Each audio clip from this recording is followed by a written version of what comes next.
the original version of GoldenEye, in the multiplayer version, you can play as James Bond, you can play as Roger Moore, you can play as Timothy Dalton, you can play as Sean Connery, and you can play as Pierce Brosnan. And this was great because I got to model all 4 James Bonds. They all had slightly different tuxedos because Roger Moore had his white one.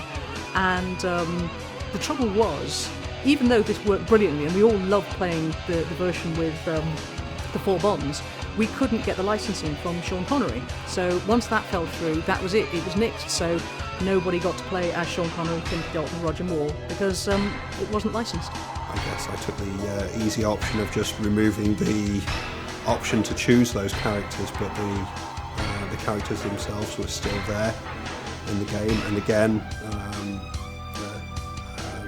through people's dedicated hacking efforts they managed to uncover those characters. So we had the memorial multiplayer service in the team afterwards. When we found it out, we were all sad, but good. And I think I played Tim Dalton and I didn't win. That's all I remember of that. I can't remember who won, possibly Roger Moore.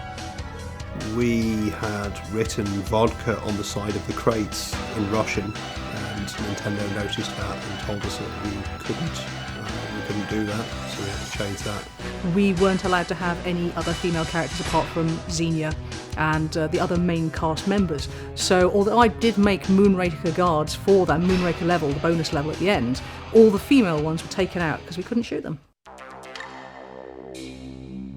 All the cheats were mine. So they wanted to just put in cheat codes. They wanted to hold them back, release them to magazines. I'd been fixated my whole career on gameplay unlocks cool things. And if you're good, you should be able to unlock really cool things. So I wrote a big spec about how I wanted to have special unlocks in every level, and I decided, I pitched to them, hey, this level you should unlock this thing by doing this crazy goal. I picked which unlocks you got on each level. I had my test department come up with all the times that we would pick, to which led to the 2 minutes and 5 seconds on the facility on 00 Agent to unlock invincibility. That was very intentional. The facility we thought was the best level. Invincibility was the thing people wanted the most. So that was the one that we made was the hardest to get.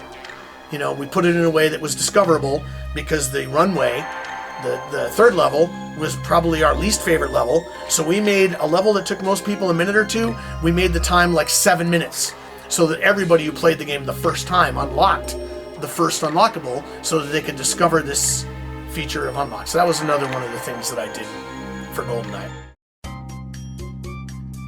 GoldenEye, Graham and Grant wrote the tunes for that, but I did manage to get a little bit of music on there. I did the elevator tunes, which was just a bit of fun really. I did it for a laugh and played it to Martin and Dave Doak. And they went, oh, we've got to use that, definitely. I think I did 2 tunes and they made it in. Originally called it Muzak, but then found out we weren't allowed to call it that because it's trademarked. When the game was more robust and towards the end of the production cycle, and when NOA were involved, we started dealing with a chap called Ken Lobb, who was high up in their game development hierarchy, and had helped Rare ship Killer Instinct. He was a big champion of Rare. He was a whirlwind of a man, so enthusiastic, loved games, totally apparent, and we did him a huge disservice by labelling the loudest, most inaccurate gun after him. It was... I'm so sorry, Ken. I'm so sorry. They used to call me Klob, so that's where the name came from. But where the name really came from was interesting. Again, these guys worked as hard as anybody else at Rare, so they were working 7 days a week. Now the game was really almost done.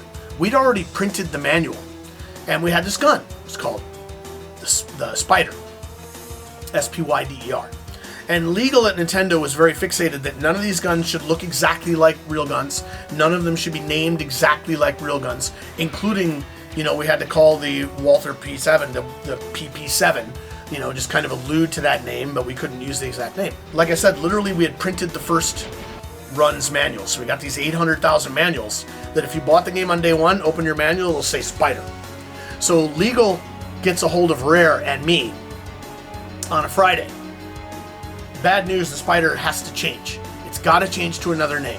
And it must change to a name that would pass worldwide trademark search. And we don't have time to do that. So pick a name that is very unique, that can't be stepping on anybody else's IP. We needed a name that sounded vaguely Russian and Klob, like Kleb. There's a similarity there, so it's like, yeah, okay, that's great, let's do that. But it was a funny thing at the time that turned into something which just persisted for so many years. I'm so sorry. In one-hit kills, it's the best gun in the game, so I'm happy. That pops through my head. It's also the first gun that, as far as I know, it's the first gun you could ever dual wield. So if you're familiar with the one-player game of GoldenEye, the snow level, you could pick up a second gun and it wouldn't drop. It sort of automatically would go into dual wielding, and that was kind of cool. So I was like, great, that's awesome, thank you. And here we are, 18 years later, and I still meet people that like, you're the Klob. Oh. Following on from the first set visit of GoldenEye, we obviously got a few more people on board.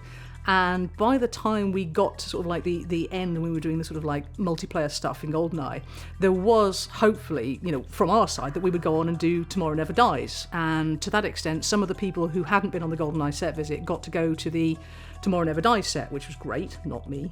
One day they came to us and said, do you want to go and see the new Bond film being filmed? And we all said yes. So we went down there and we saw a couple of scenes being filmed, and it was all pretty cool.